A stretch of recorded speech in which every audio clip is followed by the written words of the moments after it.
The M10 module is based on Alice, the new generation 22 nanometers process automotive-grade SoC chip developed by Bynav technology.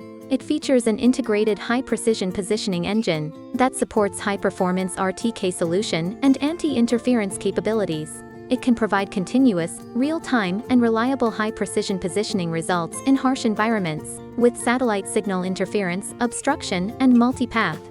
The module adopts a compact 24-pin LGA package, making it even smaller in size.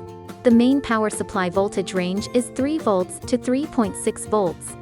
With a recommended 3.3 volts DC power supply, the M10 supports full constellation, full-frequency GNSS signal reception, and RTK solution.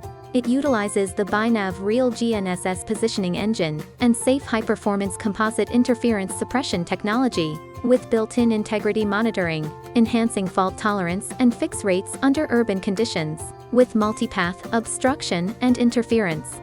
It can operate stably in environments ranging from -40 degrees Celsius to +85 degrees Celsius. The M10 offers multiple interfaces, including UART, PPS, Event, I2C, and RTK Stat, to meet various data transmission needs. There are 3 UART interfaces with a default baud rate of 115,200, supporting up to 921,600 baud rate for transmitting positioning results and correction data. The PPS operates at a 3.3 volts LVTTL level, meeting the requirements for time synchronization. With its compact design, the M10 is easy to integrate and is very friendly for applications sensitive to size and power consumption. It can be widely applied in fields, such as smart lawnmowers, performance drones, and intelligent driving, accelerating your projects towards success.